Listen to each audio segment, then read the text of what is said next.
I think that Ethereum will flip Bitcoin for sure. And I think Pulsechain is going to be a very, very strong competitor for Ethereum. And it's weird because we're helping them reduce their fees, but how are we doing that? By removing their users. So it's the same code. It's just more efficient.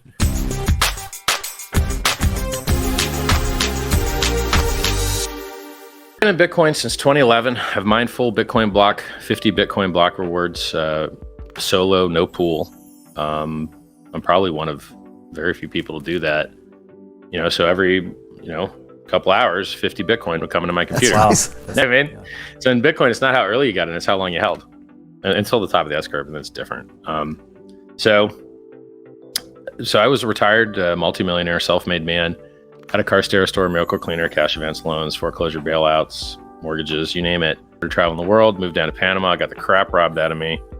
Started traveling Europe and volunteering for charity and doing all kinds of stuff. Lived in a hotel 5 years, you name it. Just traveled the whole world. And while I was traveling, I discovered Bitcoin on a forum called Reddit, which sucks now, but used to be okay then. So a lot of Bitcoin guys, they're mad that Bitcoin's not a currency. It's okay, guys. We have functioning, we have ways to transact now. We have mediums of exchange now, but stores of value are worth 10 times more, 100 times more. So be happy with the store value. I mean, sure, if you can do the medium of exchange better. So Hex is a better store of value than Bitcoin, which is why it's up 250x versus it in 2 years. And we accidentally are more secure. We accidentally have higher throughput, lower fees. That's a good accent. We accidentally have more features and plug into DeFi. But our primary claim to fame is that we're a better store of value. And the other stuff is just gravy. It's just like the interest. Okay, you're making 38% interest. That sounds awesome. And you might not be making that, right? The average stake length in Hex. There's never been a financial product in the history of mankind where people have provably shown more dedication, because the average stake length in Hex is about 7 years now. No other financial product I'm aware of that when you lock it, you're in and you are not getting out. If you buy a house, you can sell it. You buy a bond, you can sell it. You buy T-bill, you can sell it. You lock up your Hex for 15 years, you cannot get out without a penalty unless you serve 7.5. You got to serve half your term to get out with a penalty, and you'll lose all your interest. So in Bitcoin, they inflate to reward miners to destroy the environment and murder the price to do so. Miners sell the Bitcoin price down, they buy pollution. All these guys that trade in and out, getting chopped up by fees, making exchanges rich, trying to take other people's money from them, having two guys stare at a screen trying to take each other's money from each other. Both of these guys would be better walking away, going building products and services and getting people's money honestly by giving them what they want. So net loss, they're less than net zero games, right? It's just gambling. You have a house rake. The rake takes some of the money, and then you end up with these giant buildings built on losers. Las Vegas is built on losers. So that's the other great thing about Hex is there's no negative externalities. The Bitcoin price and the Ethereum price both have to get beat up by paying miners a block reward to secure the network. And in Hex, we don't have that. And in Pulsechain, we don't have that. And they're just more efficient systems. So one of the easiest ways to understand Hex is it's just Bitcoin with a proof of work change. We use Ethereum miners instead of Bitcoin miners, and we inflate to reward you to lock up your coins instead of inflating to blow up the environment. So what I was saying is with the cream on top, that 38% sounds awesome, but the price went up 1,000,000%. And so what's bigger, 1 million or 38? But it's a little misleading because the 38 multiplies by the million.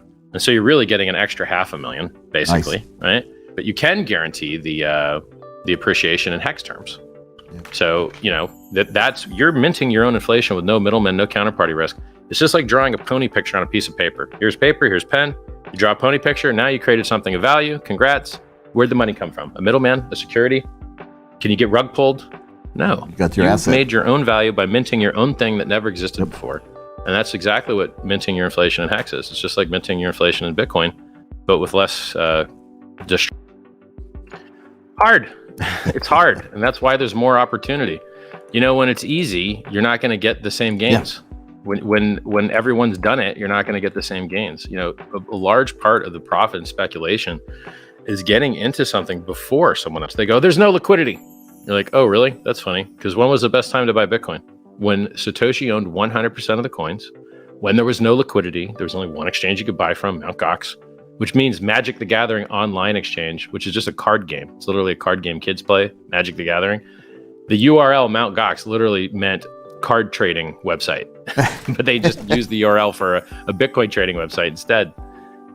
Yeah, yeah. And then, and when did Bitcoin's price go up the most? When it had the highest inflation. But people get it all backwards.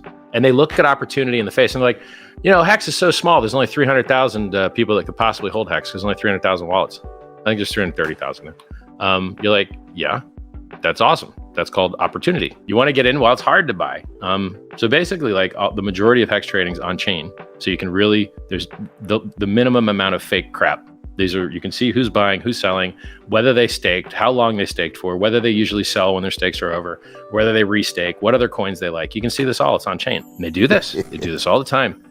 So you limit your counterparty risk with the exchange by doing multiple transactions, and then you put it in your wallet. Now you're in control, and now you can't get screwed by your exchange. There's no counterparty risk. This is what cryptocurrency was invented for. And it's also what gives you all the gains. How many people out there try to start businesses and outperform Bitcoin? Even people that started Bitcoin businesses didn't outperform Bitcoin. Just holding the coins beat all the businesses. Then every dollar you pay a developer, you didn't buy a coin with. Every dollar you pay to go to a trade show, you didn't buy a coin with. Then you look at these coins that have gone up 10,000x like Hex did. And you're like, dang, I wish I'd bought the coins, Here's what people don't understand. When you deposit your money at these exchanges, you're no longer your coins. They get mixed in with everyone else's money, and you are not a secured creditor.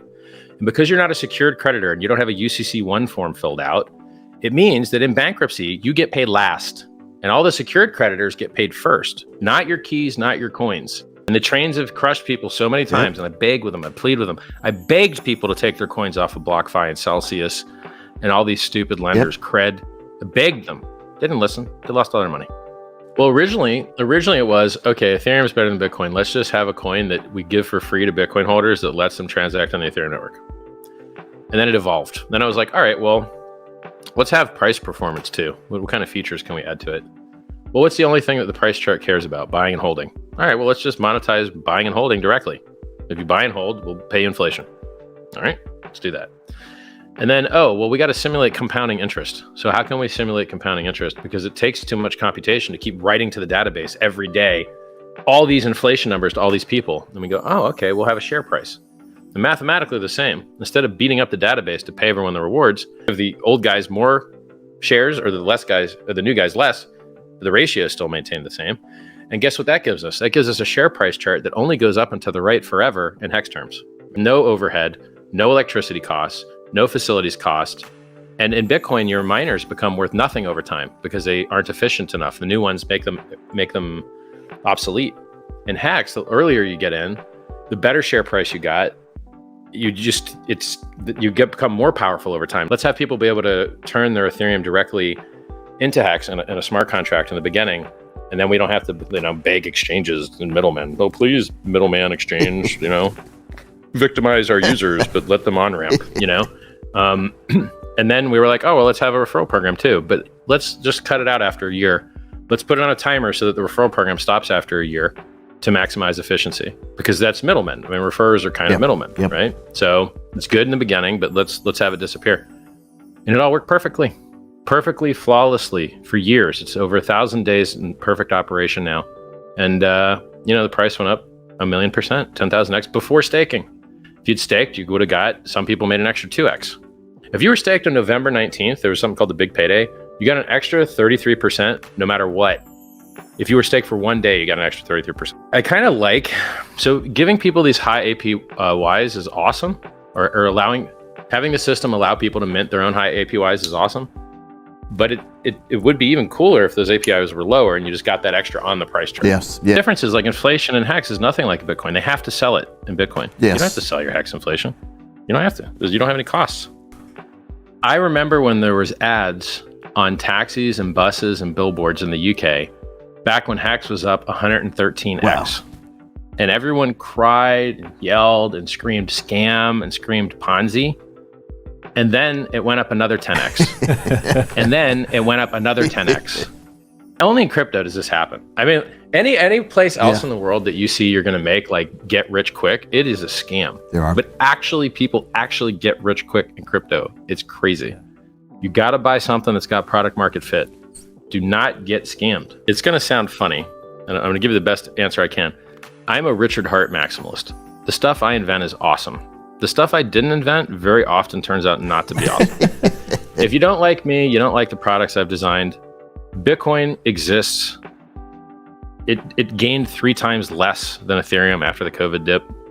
So after at the bottom of the COVID dip, when the stock market dumped massive and crypto dumped more massive, Bitcoin got up. So it bottomed at 3,800 and then went up to, actually, I can't remember where the exact bottom was, but the price went up about 20x. Ethereum bottomed at 88 and went up to 5,000. Better. So it's 3 times more. A lot better. And now Hex went up hundreds or thousands of fold. And so I would definitely recommend Ethereum over Bitcoin. And, you know, it's biased. I did invent these things, but go look at the reasons that they're great, right? Go look at the price chart. You got to look at the bottom up. If you look top down, Bitcoin will always look like a bad investment. I can show you 4 places that Bitcoin dropped like 80%. Wow. But it went up 690 million%. Right. So, you know, if you're looking top down in crypto, you're not really looking at the right way. You got to look bottom up. I think that Bitcoin's S-curve will continue to be topped out. You'll see very mediocre gains in Bitcoin. You're just barely up from 5 years ago. I think that, you know, Ethereum will flip Bitcoin for sure. And I think Pulsechain is going to be a very, very strong competitor for Ethereum. And it's weird because we're helping them reduce their fees, but how are we doing that? By removing their users. So it's the same code. It's just more efficient. So like, I think Pulsechain is going to be massive, and you're going to have Hex on we're going to have 5 price charts. We're going to have PulseX, Hex on the Pulsechain, Hex on the Ethereum chain, PulseX, which is a fork of Uniswap, that peer-to-peer trading. And so you need privacy as a business so that your employees don't know what your other employees are making, your suppliers don't know what you're paying other suppliers, and your customers don't know what other customers are paying. You need privacy to operate in this universe, which is why it is a fundamental human right. There's a reason everyone doesn't get your email password. People need privacy, and Ethereum offers it with Tornado.cash. Bitcoin doesn't. Everybody that tries to use coin mixing or coin join gets wrecked. Bitcoin had 2 inflation bugs where anyone could mint as many free coins as they wanted. Monero had an inflation bug. They caught it before it was used. AVAX had an inflation bug. XLM had an inflation bug. Bytecoin had an inflation bug. Ravencoin had an inflation bug. Hex will never have an inflation bug because our consensus code is locked and isolated. It's like a safe within a safe. All these other currencies are just one safe. They don't lock and isolate their consensus code to where it can't be accidentally affected. Oh, okay. We do. Ridiculous. Life is not fair. That is ridiculous. Life's not fair. So people want me to act like a fool to get attention. Fine, I'll act like a fool. Yeah.